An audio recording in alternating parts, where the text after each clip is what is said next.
আলাইকুম রহমতুল্লাহি বারাকাতু। আজকে আমরা নিজ ঘরে বা অন্যের ঘরে প্রবেশের কিছু সুন্নত তরিকা সম্পর্কে আলোচনা শুনব। এক পাঠে শেষ হবে না, হয়তো দুই পাঠ লাগবে। 1 নম্বর, অনুমতি না নিয়ে কারো বাড়ির মধ্যে বা কামরার মধ্যে প্রবেশ করবে না। 3বার ডেকে যদি অনুমতি না পাওয়া যায় তবে ফিরে আসবে, কিন্তু অসন্তুষ্ট হবে না। হয়তো পুরুষ লোক বাড়িতে নেই বা এই সময় কোনো কাজে লিপ্ত আছে যে অবস্থায় জবাব দেওয়া সম্ভব নয়, এরূপ অনেক কিছু হতে পারে।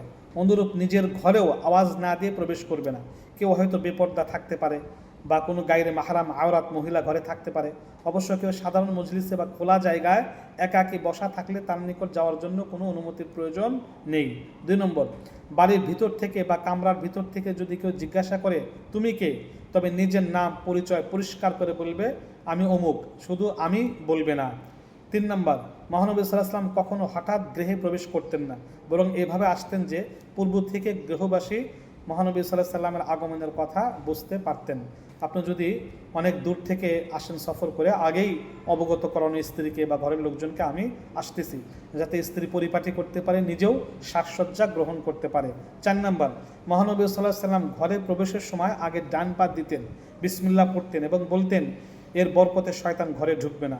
5 নম্বর, ঘরে প্রবেশের সময় দরজায় সালাম দিবে, অতঃপর বিসমিল্লাহ বলে ডান পা দিয়ে ঢুকবে এবং এই দোয়া পাঠ করবে, আল্লাহুম্মা ইন্নী আসআলুকা খায়রাল মাওলাজি ওয়া খায়রাল মাখরাজি বিসমিল্লাহি ওয়ালাজনা ওয়া বিসমিল্লাহি খারাজনা ওয়া আলাল্লাহি রাব্বিনা তাওয়াক্কালনা।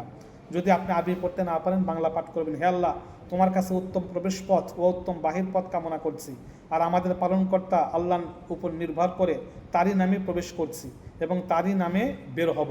এই দোয়া পাঠ করা। 6 নম্বর, মহানবী সাল্লাল্লাহু আলাইহি ওয়াসাল্লাম সালাম দিতেন। 7 নম্বর, মহানবী সাল্লাল্লাহু আলাইহি ওয়াসাল্লাম ঘরে কেউ উপস্থিত না থাকলেও ফেরেশতাদের নিয়তে সালাম দিতেন, আসসালামু আলাইকুম ইয়া আহলাল বাইত। ইনশাল্লাহ পরবর্তী ভিডিওতে আমরা